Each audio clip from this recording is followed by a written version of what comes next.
thing about your Oh fantasy. man, we was going on a We going DCP in. For You real. better not back down. skirmish. Right, you better not back down. You better. I told you try to change the rules up in the middle of the season and everything because Purdy was putting it on the league. Yeah, but that joint was bad. like, but I didn't think that was even. I didn't think that was legal because my understanding with fantasy is that. So this is what I always thought is that the waiver only applies from the start of game. Like, see, Thursday game threw everything off, but let's say from Sunday to Wednesday, right? So you put your waiver bid in Wednesday. You know if you got them, and then after someone drops someone after then you can pick them up immediately. That's how I always figured. Nah. That it worked. So the only time I didn't think that they still made you clear waivers if you drop somebody on a Friday or a Thursday. Yeah, no. Only time you don't have to clear waivers is if somebody pick them up same day, pick them up and drop them the same day. Then he consider a free agent. So you can't just grab. Wait a day. But if you wait a day, you gotta go back to waivers. But the thing you sent was clear on like that's not sportsmanlike though. Yeah, that's look. So that was crazy, right? So we talked about it on our podcast, but then I watched the Yahoo Fantasy Football Live joint, and that was one of the questions that came up in the fantasy court. It was like they got a man in their league that was picking players up and dropping them, so they couldn't nobody get them. And dude went off on the joint. He's like, nah, that's foul right off the break. That's not a line. He's like, if you go to the Yahoo fair play rules, we explicitly outline to not make any moves strictly to hinder other players from being able to manage their teams or whatever. Right. I was like, oh, so we gotta I didn't even know they had a fair play rule joint. That's what I'm saying. It's shady. So what I don't understand is why. So is there a way to go in there and change that? Like, why doesn't the waiver only the waiver should apply after like the week, like after that Wednesday? I mean, before that Wednesday. You can make it that way, but the thing is, the question is whether or not you're gonna do it in the middle of the season. You can make it that way. Nah, you better not do it in the middle of the season. So Rodney, I sent receipts for you, dog. You ain't even respond to that. No, I seen it. I was going to, but I ain't get it. Validate what you were saying. I had a sidebar with Purdy. I was like, man, some folks believe you was playing legit. You petty, but you was playing within the rules. Oh, you and Purdy was cutting a side hustle. You was cutting a side deal like G money. Y'all had side checks going on, y'all. You know what I'm saying? Hey Jose, man, tell him, man, what happened to G Money when he cut the side deal, dog? They ain't well for him, y'all. G Money. Man, who's this on there? That joke. So let me see something. All right, man. What look, so before we get started, man, anything any big takeaways from this past weekend? Other than the fact that there are no dominant teams. I'm about to say that the more you think you know, the less that you really know, yo. What's up with Buffalo, yo? No, yeah. What's up with Dallas? Yeah, what's up with them? Like, I mean, I don't know, man. Getting cute. I mean, I'm gonna say what was the whole game? I mean, you go to Kansas City at Kansas City.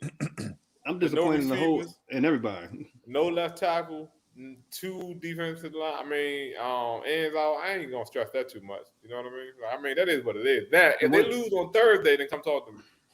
The one thing I will say, they don't lose on Thursday. Whenever their tackles out, the offense definitely looks different. Yo, and the receivers, like you lost Lamb in the second quarter. Then you got both your defensive ends out.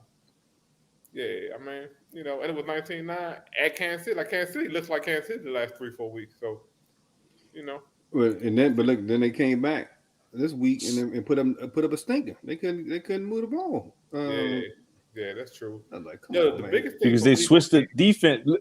The defense that they went off on didn't play the same defense that everybody was that was stopping them with. Dallas did the same thing that they were stopping them with. Yeah, with the 2-man shell, with the two. Yeah. Yep. Man, you figured? I thought they had that figured out. Oh, my bad. But anyway, man. Yeah, but that whole game was a disappointment. I just knew that joint was going to be a fantasy bonanza. Right. And gave me nada. I couldn't buy a bucket. You know what was a bonanza? The team that I said, the Jets against Miami. Oh yeah, the man. So let's get into it, man. We might as well start. We might as well start with the Cowboys game, and we saw man. Dak, I ain't realize he threw 43 passes. And he had 216, 2 interceptions, one He fumble. gave me point 14. Point 14. Point 14? For real? Point 14, yes. Good I job, guess I can't. guys. I guess I shouldn't be upset if Mahomes give me 6 points. Yeah. 6 points. Crazy.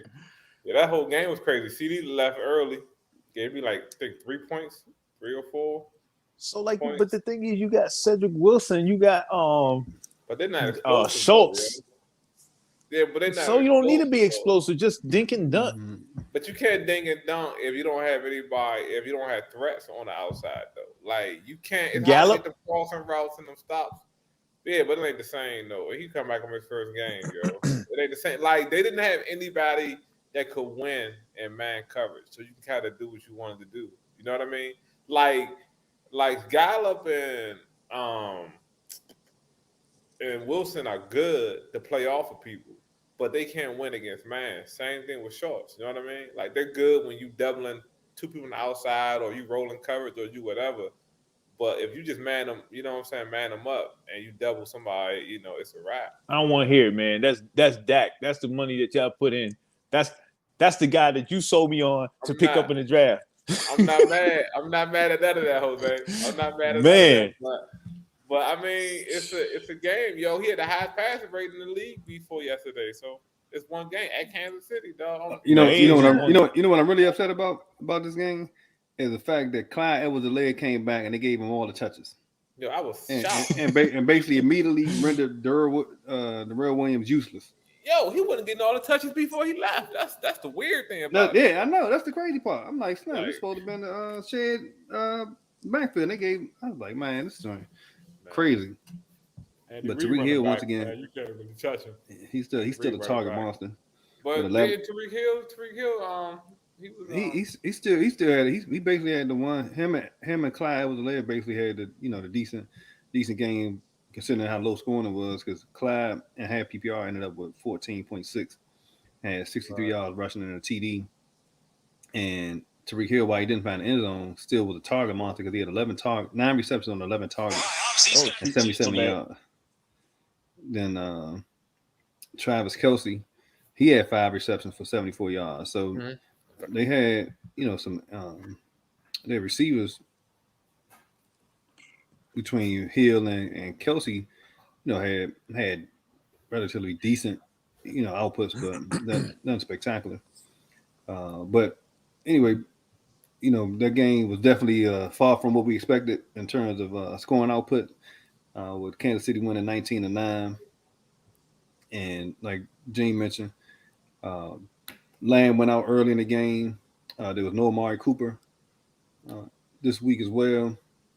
And Dallas was without quite a few people.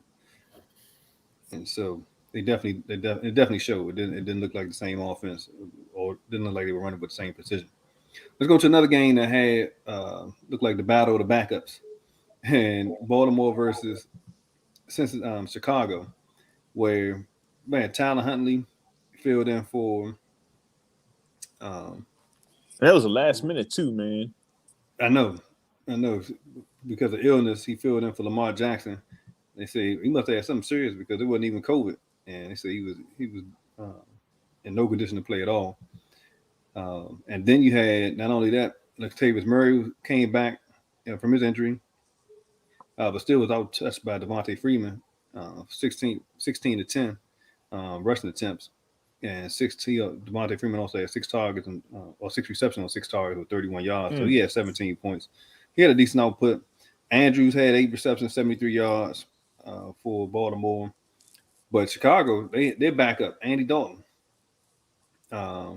came in and threw 2 TD passes, and it was interesting. He was under 50% passing, but he ended up with 201 yards passing, 2 TDs, and was 11 for 23. So it's kind of an odd mix up there. I'm pretty sure not too many people had him on that roster. But the big news, man, was Darnell Mooney, who ended up with 5. He had 16 targets This dude had 16 targets, but he only had 5 receptions, 121 yards, 1 TD.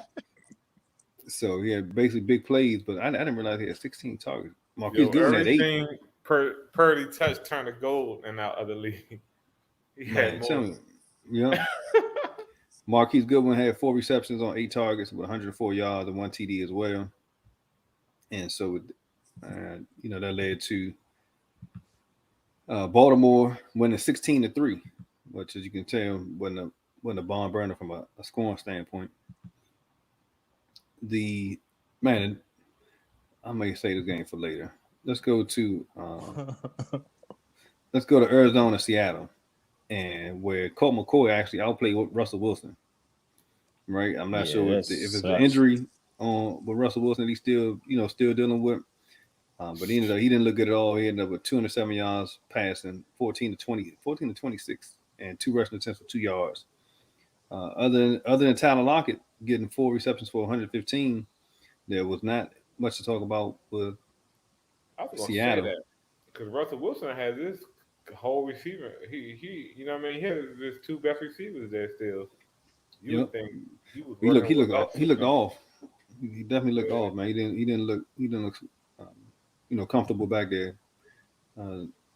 And Arizona played with missing both their top receiver and their starting quarterback, and was able to pull a W out with Colt McCoy going 35 for 44, 320 yards passing, 2 TDs.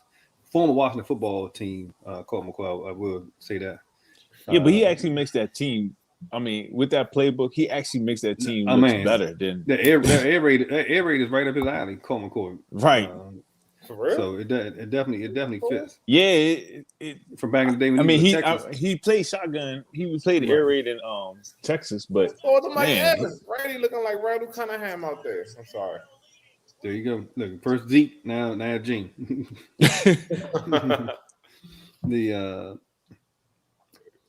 So Colt McCoy looked good. James Conner, he ended up with 20. Not a spectacular day, but he had a nice all around day where he had 62 yards on the ground, 1 TD, and 5 receptions, 37 yards. Filling in for DeAndre Hopkins, we had Eno Benjamin. We had not Eno Benjamin. Rondale Moore and AJ Green. They had had a decent output where they had Rondale Moore. He had 11 receptions on 11 targets for 51 yards. And then it's hard to do 51 yards on 11 catches. Wow. AJ Green, 4 receptions on 7 targets, so 78 yards. So he had a decent output not from a fantasy standpoint, but at least just from production wise. But the big news is Zach Ertz in his first breakout game for Arizona, where he had 8 receptions on 9 targets, 88 yards, and 2 touchdowns. So he's been scoring. What's like a 3rd or 4th touchdown since he's been there already? Right. Yeah. So this probably is first blow up game there with multiple touchdowns. So it'll be interesting. I definitely think Zach Ertz is definitely in for an uptick. They got a bye this coming week though, if I'm not mistaken. I think something wrong with Kyler Murray, right? Because they just snatched the quarterback from Ravens. The dude from Penn State. Oh man. Skorsky or something like that. They signed him to the practice squad or they signed him as an active roster? I just saw the signing, but they stole him from off the practice squad off of Ravens. So okay. I mean, for you to pick up another quarterback at this point, especially a scrambling quarterback, I mean, something might be happening. McCoy playing the way he's playing. That means he might try to need him for a backup, or Kyler Murray's ankle might be really that bad. It might be. I thought they, with them having a back coming up, that he would be, positioned to rest up and come back. So I hope he come back because I just traded Matt Stafford, thinking that he's going to come back. Oh, that's tough. I know. I just traded to my boy Zeke over here. Zeke getting away with robbery over there. You gonna keep quiet on this? I traded him six players for 3. Oh, that was that trade.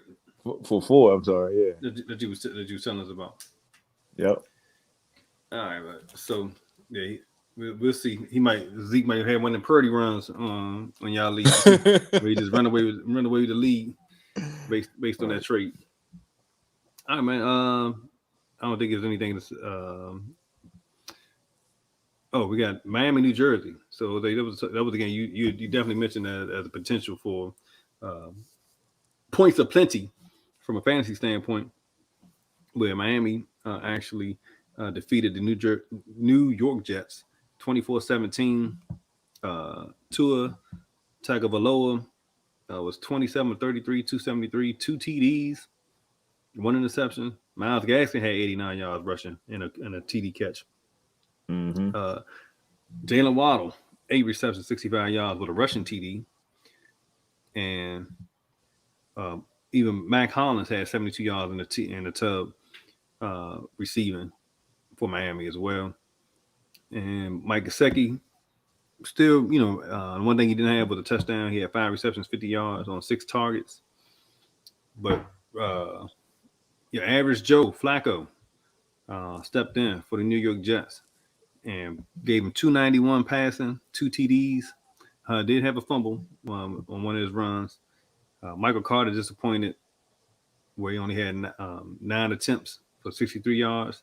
I guess, just when did he go out in that game? How late? Do you remember?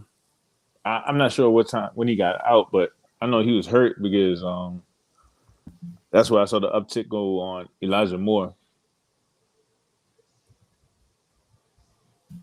It might have been second quarter. Okay.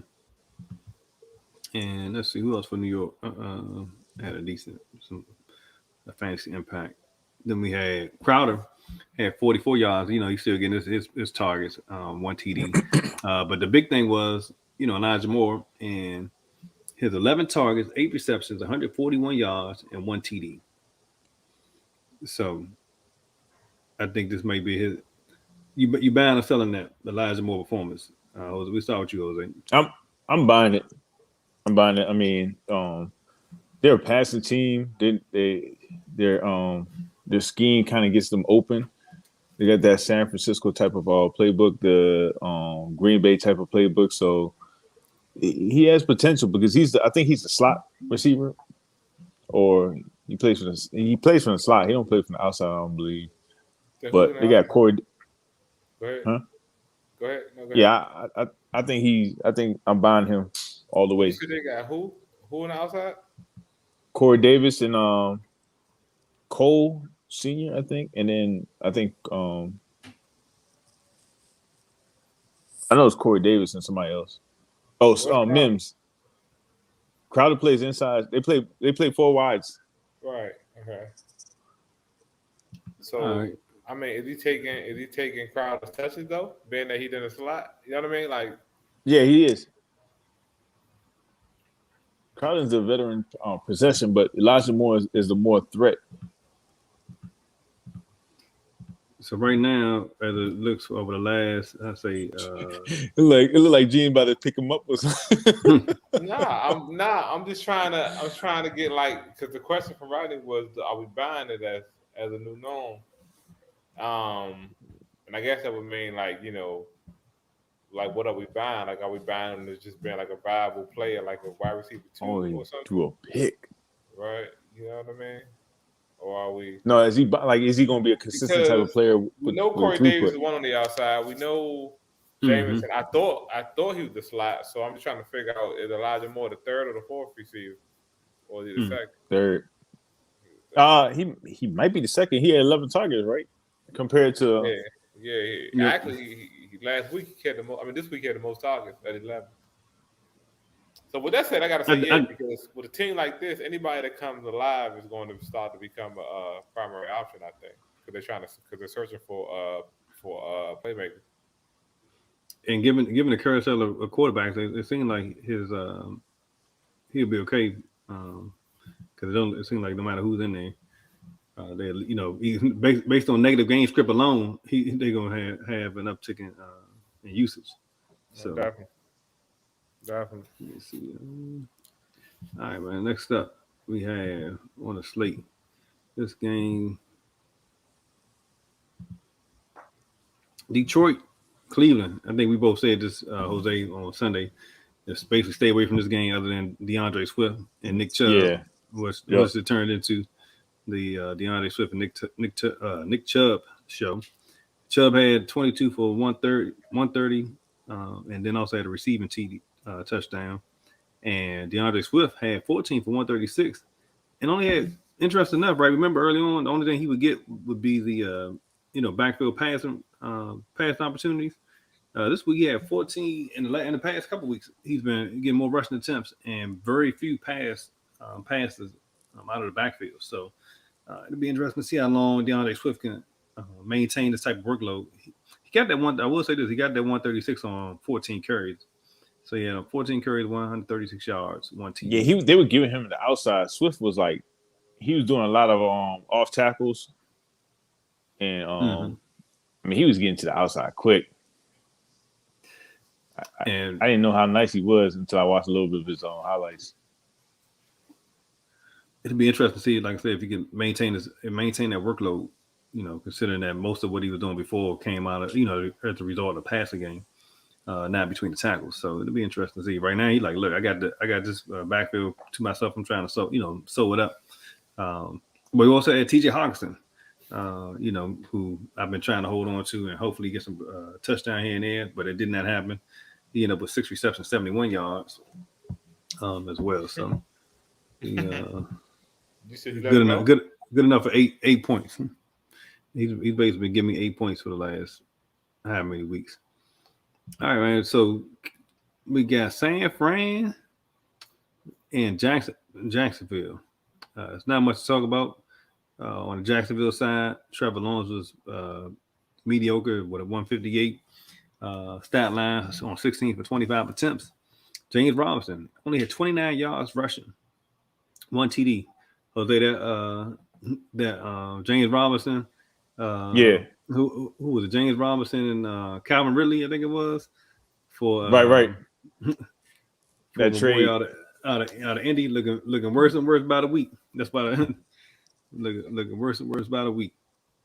For San Fran, man, I guess the big takeaway from this is look like Brandon Ayuk, who sadly I let go early on in the season, is back for 80. He came through with 7 receptions, 85 yards, and a touchdown. And it didn't put a damp on Deebo Samuel's production either because he had a touchdown on 8 receptions. No, but I'm mad about that. Deebo Samuel is not a running back. Why? Listen, man, I'm not sure. I was surprised to see that he had 8 rushing attempts, 79 yards. He almost averaged 10 yards a carry. So I want to say, is this right? Because I see 8 carries, 79 yards, and a touchdown. Yeah, they had him a running back. Listen, yards. I thought it was a reverse. They had him a running back. That's not right? a typo. And he actually looked good as a running back. He was going in the middle. He was doing sweeps. He was doing counters. I'm like, God dang. But I thought, wasn't y'all running back balling lately, Mitchell and them? Like, what's the name? They running back was hurt. He was hurt this week, so they ended up having to go to their backup or the back of the backup, and had started Jeff Wilson. Yeah, they started Jeff Wilson, but how you do eight carries, 79 yards, and you are not a receiver. You're not a running back. Like, that's why his name Debo, yo. Nah, man. I mean, he was looking good. He was looking good as a running back. I mean, if y'all ever get a chance to look at the highlights, please do so. That man, he hits the hole hard. I was like, and then he gonna say in a press conference, "Hey, look," he said, "Yeah, I can." He said, "I am comfortable back there at the running back position." This dude is a monster. He has an opportunity to get MVP of the year. Yo, that's crazy. Yeah, I saw it. I thought they meant like he caught 8 passes, 39 yards touchdown. Like he ran one. And I was like, this is typo. Like they mixed success, right? No, he getting his Cordell Patterson on. So but he doing it more. He's doing it better than Cordell though. Cordell getting that sounds like you must have missed some early weeks in Cordell Patterson's stat lines. No, he never rushed for no 8 over 79. I haven't seen that. Yeah, the carry. I'm gonna have to look at Cordell. I know one game he had like 14 carries for like 26 yards, but Well, then he had 14 catches for 148 yards. Yeah, I will say this. Cordell Patterson, one of his big things was he kept in the end zone more so than actual rushing yards. He kept having touchdown catches or rushing touchdowns, which kept boosting them up. Let me see what he had on here. And it hurt me this week because I had him out, I had Patterson out, I had Mitchell out, I had Dak give me 0.14, had Josh Allen. Oh man, I was just hurting. Damn you, Gene. All right, so next up, man. So before we move on, like we said, Brandon Ayuk, Debo, they got off this week. But George Kittle, he did find the end zone. He had 4 receptions, 34 yards, 1 touchdown.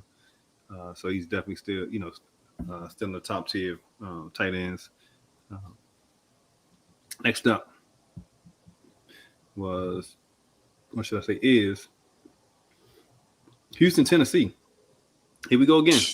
You think a team is upper echelon and should run through another team, and it does not go that way. And I'm trying to figure out how Tennessee lost the game, but then I looked down at Ryan Tannehill's stats: 35 for 52, 323 yards, 1 touchdown, 4 interceptions. 4 interceptions, and basically this came with them trying to come back in the game. So that's the crazy part. Like, how did they lose this game? I'm gonna say it's because they know each other. That's all I'm gonna say. Check this out. Nobody had more than, I'm looking at Houston's box score. Rex Burkhead had 18 carries, 40 yards. That's less than 2 yards a carry, or a little more than 2 yards, like 2.1 or 2.0 something. Then David Johnson had 13 attempts, 18 yards rushing. You said 18? The pass catcher with the most receptions, the most yards receiving came from Chris Conley. He had 4 receptions, 37 yards. And basically it came down to Tyrod Taylor's 2 touchdowns on the ground. Offensive touchdowns that they scored. Nobody else scored. So, and still managed to come away with a 22-13 victory. So, man, listen. And who the hell is Dontrell Hilliard? Like, how in the world, like, all these, since Henry went out, first it was, oh man, they got AP, he gonna get the carries. Then they said that Deontay Freeman or something like that. Deontay Foreman, he came in, he started taking carries from AJ Peterson. And then who's my boy I spent my last little bit of fad budget on? Roderick or Nichols. Nichols. He ain't even playing barely now. And now they bring in Dontrell Hilliard, who had 8 receptions for 47 yards, and the boy I picked up, he's supposed to have been the receiving back. So I don't know what's going on with that. Who is this? Nick Westbrook. Icon, I believe it is, had 7 receptions for 107 yards. I'm not sure if I'm buying it. Oh, I will say this. I wasn't sure if I was buying it, but if AJ Brown is out, you might have to. Because then that means him and Julio is out. And we know they got to throw to somebody. So that was a wasted pick right there, AJ Brown. I thought you was getting ready to turn it around. Yeah. Oh, man. Yeah, that Nick Westbrook Icon is a good pickup if somebody is they're playing Seattle? Oh, my bad. Look, I'm done predicting games, man. Only thing I'm taking is all underdogs. That's the only thing I'm gonna stick to for the rest of the game. All right, next up, New Orleans, Philadelphia. Philadelphia came in, playing at home, ended up winning 40-29. Interesting enough, both of these quarterbacks was top tier, and they have in a game that I thought would be, more of a defensive battle. But Jalen Hurts finished third, is right now QB3 with 30 points, and Trevor Siemian is QB5 with 26 points. Trevor Siemian had 3 TDs, 3 passing TDs, 2 interceptions, and had 1 rushing TD. Damn, he had 4 touchdowns. And I can't. And Pat Mahomes had nothing. Nothing. Didn't he sniff it at the end zone? Mark Ingram, with Kamara out, for because of COVID, had 16 rushes, 88 yards, and 25 yards receiving. So he definitely had himself a decent day filling that. Gene, did you start Barkley? I'm dead, but he ain't doing nothing. From a pass catcher standpoint, not a whole lot to talk about. Traquan Swift, 64 yards. Rushing. Marquez Callaway did have a touchdown, but that was on one reception for 26 yards. On the Eagles side of the ball, Jalen Hurts, 3 rushing touchdowns. Man, it's a guy that if you have him, it don't matter what they doing on the football field, whether it's leading the wins or not. They just you winning if you got him on your squad and playing them. Jalen Hurts, 3 rushing touchdowns. It's crazy. Jordan Howard, right. So look, then now it was Jordan Howard, Boston Scott. Now Miles Sanders is back. He gets 16 carries. He gets the bulk of the carries for 94 yards as well. He did have a catch and fumble that he coughed up. Monte Smith had 4 receptions, 61 yards. So he's still seeing decent volume. Dallas Goedert led the team in targets. He had 8 with 5 receptions, 62 yards off of that. So, given that he has that tight end position to himself, Philly, he's definitely showing consistent play. Let's see here. Oh man, let's say this some games. Cincinnati, Las Vegas. I think we talked about it earlier. Joe Mixon is eating and getting served a full meal. 30 attempts, 132 yards, 2 TDs. I'm not sure what to say from a passing standpoint, but man, Joe Mixon is getting this thing on. That's for sure. Yeah, I had to start putting him in some DFS, man, some dailies. You remember it wasn't too long ago we were talking about Joe Burrow had, he was the only one that had more that every game he played he had more than 1 touchdown. And he was passing a lot. His volume is down. He had 20 for 29, 148. Jamar Chase and Tyler Boyd combined for 9 receptions, less than 90 yards receiving and a touchdown.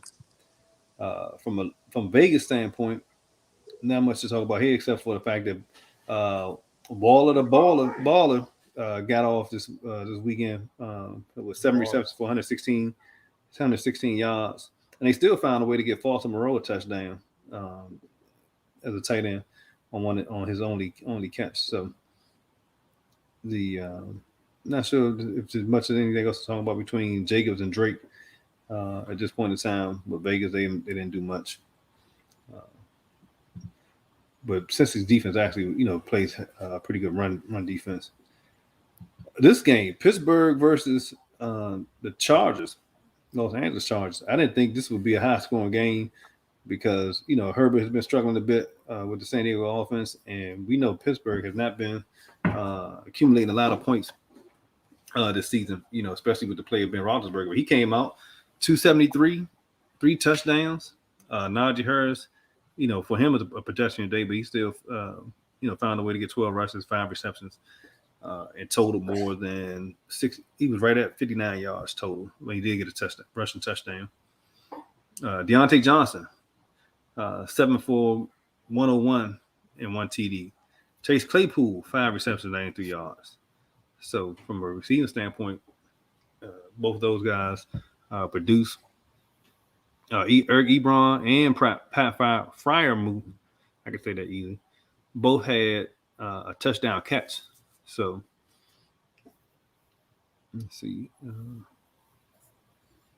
Yeah, bro, are you buying that? You think they can perform that way again? Oh, I'm definitely not buying it with Pittsburgh. Like I think Deontay. This is what I think is consistent. What will remain consistent? Deontay Johnson gonna get all his targets. He had 13 targets this game, and he's gonna continue to get the bulk of the receiving targets. I think that Pat Freiermuth, will be a decent stream going. Continue to be a decent stream of tight end going forward. And Najee Harris, this is off game for him, but I think his workload will continue to remain consistent with Pittsburgh. You got anything on Pittsburgh at all, Gene? No, I mean just to say like Deontay Johnson was 7-101. I remember we had the argument all year about like who would be the best receivers. I don't know if you guys remember that when the podcast started. Mm-hmm. Clearly it's been Deontay Johnson. Eric Ebron though, man, I expected so much more for Eric Ebron, man. I don't know like what happened to him, but he did get a touchdown though.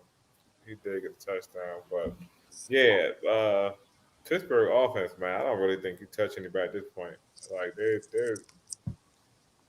just kind of there's no consistency. Like they don't have one player. It used to be Najee Harris just off the strength of him having so many touches, but there's not really one player that you could say is like a fantasy star on Pittsburgh offense, which is rare. Najee the only one. Yeah, I think. yeah. Like I said, he was getting so many touches that his numbers were pretty good. But yeah, I mean they like used to be the fantasy go-to just about 3 years ago with Bell and Brown, Right? And Roethlisberger, and the Juju coming as the wide receiver too. So on the Chargers side, we finally got a return to fantasy glory with the Chargers, and Justin Herbert actually had a great game. And not only did he have 380 yards passing, 3 TDs with 1 interception, but he also had 9 rushing attempts for 90 yards, average 10 yards a carry. Right. Who averaged better? Who had a better running day? Justin Herbert or Debo? Justin Herbert. Debo got a touchdown though. He did get a touchdown, so he might have to get a Debo. Austin Eckler, a man, 50 grand, still doing it for me. 50 yards rushing, 2 TDs, 65 yards pass receiving, and 2 touchdowns. So for anybody that had Taylor this week, if you had Austin Eckler, then that was a way to get your at least kind of balance the scales. Hopefully you had Austin Eckler on your team. I just realized this. Taylor went off, right? And we were right before the podcast, we was talking about, right before the games, we was talking about the guy in y'all league that has John Taylor. Right. Yeah. Ain't no way y'all gonna catch up after this game. Nah, normally if the last place person is 400 points behind, it's crazy. Now, like the second place people are 400 points behind. Like that's how nuts it is. Like that's never happened. Like never. Like it's really rare that the last person by the end of the year might be 450, 420. Look, I'm gonna say the person in last place still talking trash around this time. Yeah. It's just I don't even want to talk about it because it happened off trades. Like it just happened off trades. The Buffalo trade, because when a Buffalo trade happened, it was like 3 straight 35 You points. about to get them started, Jose. 35 points. And when this joint happened, it was just, I don't know, man. Like, I think I could take it better if it made sense to me in the moment, but it didn't make sense to me when it happened. So it sure as hell ain't gonna make sense to me now. Hey, how much points did he get in y'all league? 81? Yeah, I think it's 80 or 81, somewhere around there. 81? Like, it's just...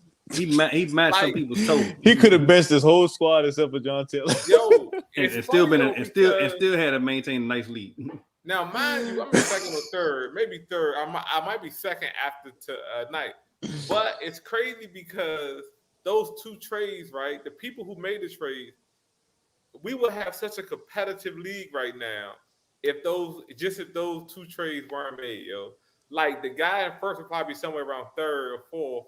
Steve, who like in 10th, 9th, he would probably be around 4th because he would have Jonathan Taylor and he traded, I think, Jones. No, he traded Gibson from Washington. Oh, so he would have them. We looked at his trade. No, I said we looked at his trades. He had traded He traded Jonathan Taylor. He got Jonathan Taylor, but he gave away Deontay Johnson and somebody else in that trade. James Robinson. Yeah, James Robinson, Deontay Johnson. No, that was Hunt, Kareem Hunt, and Johnson. Nah, he gave away he traded Kareem Hunt and Calvin Ridley. Different trade. You talking about gave away. Yeah. Okay, go ahead. So he gave away a backup running back, Deontay Johnson, and who else? He gave away Deontay Johnson and James Robinson. And a backup running back. And a running back that don't even get the most touches on his team. He's supposed to be at the time. Though, he was slated to have a nice season. Like James Robinson. Yo. You the commissioner. Come on. I mean, you can't over. That's not even fair though. You can't over turn a trade to fair, yo. It ain't no like losing or nothing going on. You know what I'm saying?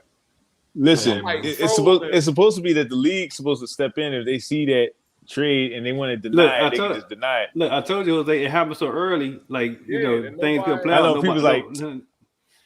Everybody was like, "Why are you trading already? Like, why are you trading your top? It was said in real time. It was said in real time, but I don't believe in veto and people voting against trade. I don't either.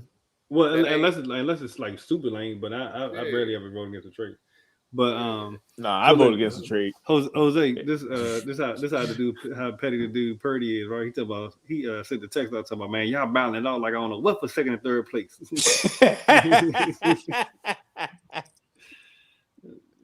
But look, man, let's go ahead and try to wrap this up real quick.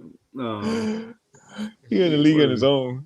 Man, right now he got all the talking points. Hey, look, if I was that far in the league, away from, I would be talking so much trash. I'll be talking so much trash. He definitely I'd be like, he started earlier. He started today. Everybody playing for second place.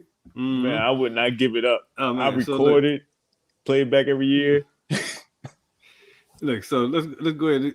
Actually, probably the three best games of the weekend. We'll start with, or before I get into two of the more exciting games, let me go to Indianapolis Buffalo, the biggest disappointment, and that Indy ends up winning 41-15. Just to tell you how bad Buffalo played. Carson Wentz had his numbers read 11 for 20, 106 yards, 1 TD. Dang. And they still won. They still won the game 41. What was it? 41-15. That's how bad. Yeah, one TD. That's how bad. 1 TD, and didn't. That was Jonathan Taylor. And didn't throw more than 105 yards. Jonathan Taylor. He basically has become the new Derrick Henry, where he's their what's his name? Their deep threat at this point. This Joker turned into a straight. Carson Wentz turned into a straight game manager, yo. Into a game manager. Taylor, monster day, 32 carries, 185 rushing. But on Buffalo 4 TDs, defense, though. One touchdown receiving. What did their defense put up this week? Let me see. And they were coming off a bye, right? Were they? No, they couldn't make it. They played. They 6-4, right? No, they. Who? You talking about Buffalo? Yeah. Oh, I don't know. Possibly. I can't remember. It might have been a week before. So Jonathan Taylor on half PPR and most leagues don't give away all the bonuses. Had basically 52 points, which is crazy. I don't know if I think Derrick Henry might have had one game close to that this year. He had a monster game. Yeah, 200 yards, I think. Yeah, he had a monster game. Other than that, he basically was their offense. Nobody else to even think about. On the Buffalo side, I can say the same thing. Stephon Diggs side was my day on his with his performance of 2 TDs because he only had four receptions, 23 yards. And then Allen, if it wasn't for the 2 rushing touchdowns or 2 passing touchdowns, his day would look terrible as well because he had 2 interceptions and only 18 yards rushing. Dawson Knox came back and has 6 receptions, 80 yards. Which I think Dawson Knox his most immediate impact with the offense playing like it is that he rendered Cole Beasley pretty much useless at this point in time because he's taking away most of the targets taking away from Beasley's targets. I should say that one. Yeah. But other than that, man, Trubisky he came in 3 for 5, 19 yards and 1 interception, basically gave you minus points. Yeah, so other than Diggs and Dawson Knox, man, that's it with Buffalo. But yeah, they've had a few games back to back where they haven't looked that great at all. And one time they looked like they're supposed to have been, the best thing since sliced bread. All right, man. So let's get into another. I guess you can call this an upset, but the main, topic on this was that Taylor Heineke and Ron Rivera were going back to Carolina, where they both were, playing coach there to face Cam Newton, who has come back home. And I called this game again. Called it out. Look, hey Jay, Jose is like the Washington fan in the barber shop. Well, we gonna win every game, right? He see the path to victory in all of them. So now this actually was a decent game from the standpoint. Heineke, played well.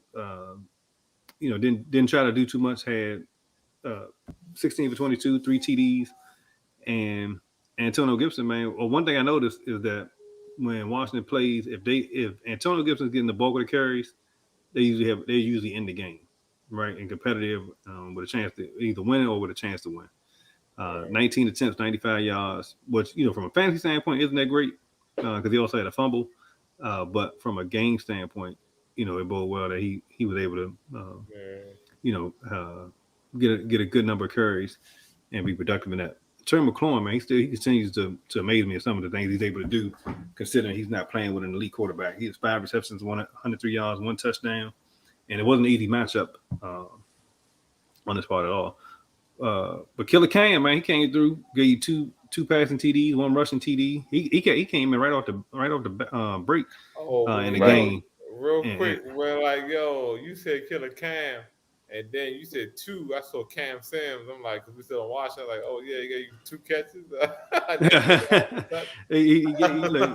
The one thing Sims did, dude, he one of them came through for a touchdown, but Bruce Arians know Rondé and Tiki Barber since they've been little.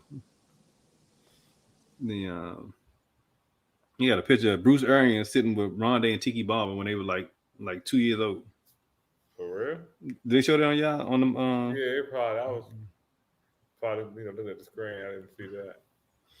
So Cam Newton came through 180 yards, 189 yards passing, 2 TDs, 46 yards rushing with a touchdown as well on the ground. Christian McCaffrey still doing what he does, 59 yards rushing, 60 yards receiving, 1 touchdown. That little dude get this thing off, man. Where Ed McCaffrey, who he hooked up with to make Christian McCaffrey mad, but he got the boy got the goods, seriously. And that's on 17 total touches, 7 receptions, 10 rushing attempts. DJ Moore. Go ahead. About to say you know you're great when I almost forgot for a second that that's Ed McCaffrey's son. I know, right? like his father didn't play in the league, right? And I remember Ed McCaffrey. He didn't look that good playing. Nah. But Ed McCaffrey was fast though. He was nice. He was fast. He was like a Ricky. I remember him long and being a strider, not real quick. I ain't think about him. No, he wasn't real quick, but he was definitely fast. He always had those posts and those fades. Mm-hmm. Yep. Yeah, and Ross Smith. And Sterling Sharp.